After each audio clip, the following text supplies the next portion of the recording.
Good morning, children. Welcome back to our social science class. Children, today I am going to do chapter number 4, How the Traders Became Rulers, History Part 1. Children, in chapter number 1, we have learnt how the Europeans and the Portuguese and the Arabs people came to India for the trade. Now let us study about the traders, how they became the rulers. Proceeding further, let's read the textbook and understand the lesson deeply. How the traders became rulers. The children were engrossed in reading the story of two cats and monkey during the recess. On reading this story, Jay and Mithali were making fun of each other. Their class teacher, who was sitting beside their children, this too is a policy. The third party takes advantage of quarrel between the two. The British had expanded their empire in India with such a policy. Jay asked, "Sir, how is that possible?" The class teacher replied, "Let us go to class and there I will explain about how the British came to India and established their rule over the Indians." Now children, you have a small map of India and here some years are there. And it indicates that how the British people have come here and how they have captured some areas of our India. So in 1798, they have started to trade with India with the part of East India.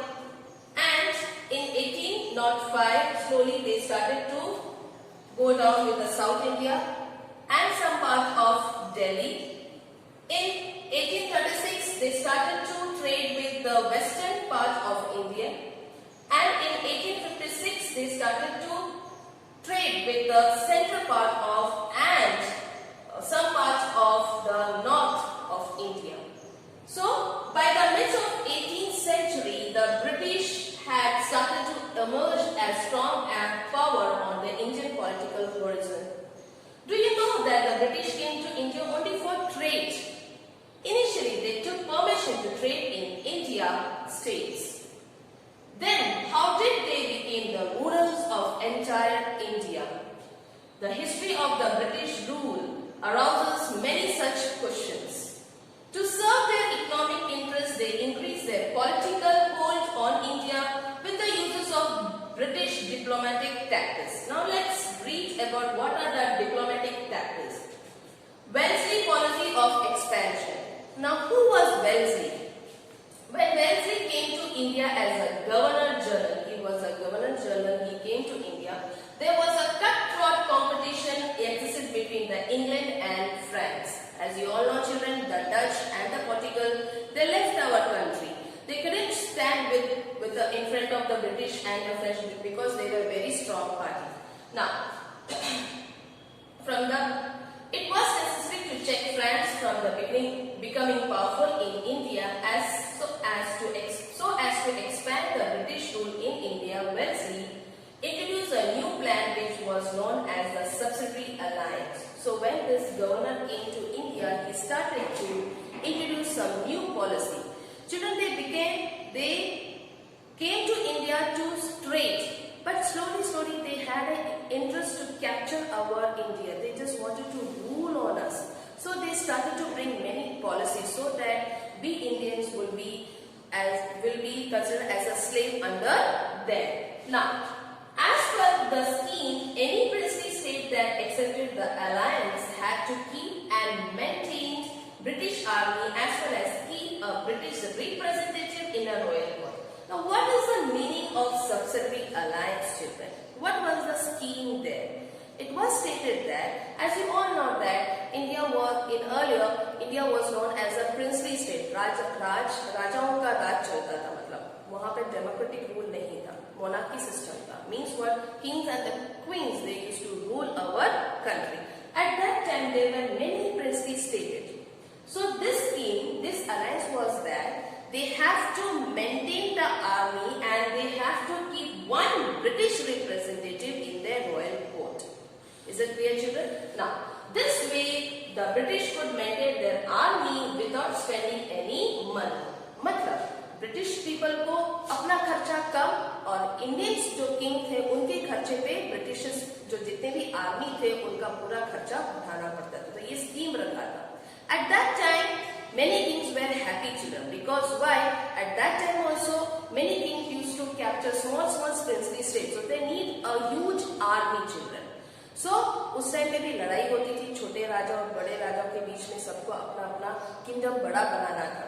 तो उस time पे British army का भी एक मदद मिल रहा था, तो बहुत बड़ी बात थी. So they were ready to do all that thing, whatever the British policy and the alliance, what are the schemes were there in front of the these kings and the queens. However, the princely states were not allowed to utilize the army at their own will. This system, which made many feel secure in the beginning, made them feel enslaved and threatened. First, they were very happy to keep the British army with them, but they didn't get the permission to use these armies for their benefit. Means what? For Indian kings and the queens. And first they were enjoying all the benefits, but later they felt that they were enslaved and threatened. Who? The kings of the Indian kings. Okay, the Indian kings.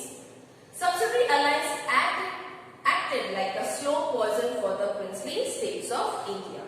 The Indian states that became the victims of subsidiary alliance were Hyderabad, Mysore, Ayodhya, Jodhpur, Gaekwads of Baroda, Peshwas of Pune and Sindhis of Gwalior. So some of the princely states जहाँ पे Hyderabad, Mysore, Baroda, Vadodara, Jodhpur, Ayodhya, Peshwa of Pune, वहाँ के जो Kings ने ये सब सबसे पहले अपना लिया था ये स्कीम, और बहुत खुश थे भाई, हाँ, we are having a great army, a huge army, and they will protect our kingdom. But they were wrong, children.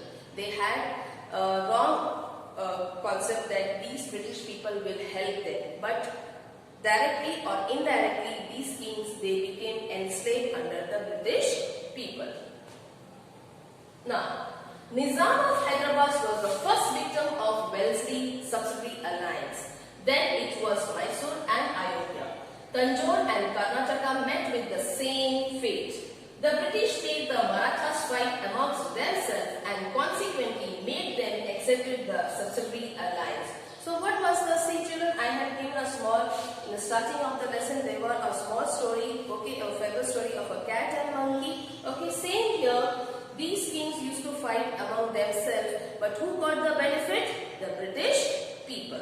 Now, owing to the losses incurred by Nizam in his fight with Marathas, he was the first to accept this alliance. Tipu Sultan of Mysore refused to do so. So Tipu Sultan, one of the king of Mysore, he understood what was going on and he said, I will not accept this subsidiary alliance.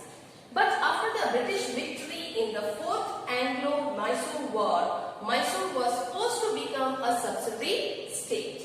Maratha chiefs fought amongst themselves after the death of Nana Fadnavis. One by one, all the Maratha states became the victim of divide and rule policy of Britain. One by one, all the Maratha states became the victim of divide and rule policy of British. The other states, namely Ayodhya, Gorakhpur, Tanjore, Karnataka, Furakabad, also suffered the same fate.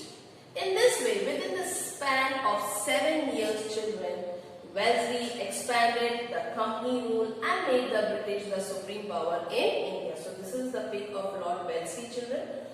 A battle fought by Wellesley. So he used to come.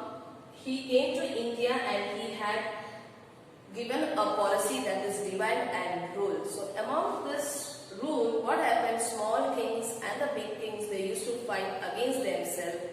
But they were in a wrong perception that these people came to rule on India, not to trade with India.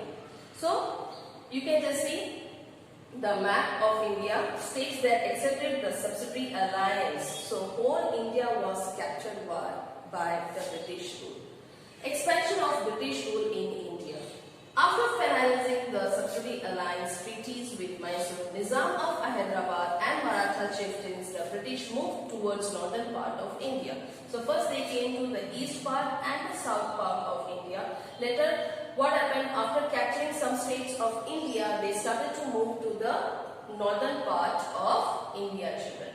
Now, they entered into treaty of friendship with the Nepal, sensing the threat from it. They fought many battles to secure the frontiers. Friendly relations with the Sikh king Maharaja Ranjit Singh helped them to win the battle with the Afghans and establish their rule in Sindh. The British had an ambition to capture the Sikh kingdom, which was a very powerful kingdom, but they could not do so as long as Maharaja Ranjit Singh was alive, children. So they started to capture some part of North India and some part of Sindh and Punjab there, but it was not able to do because of Maharaja Ranjit Singh. He was very powerful king, children, and British couldn't stand in front of him. So children, this is the part 1 of chapter number 4. I will be explaining more about the British rule in part 2. Till then, please read the textbook. Take care. Have a nice day.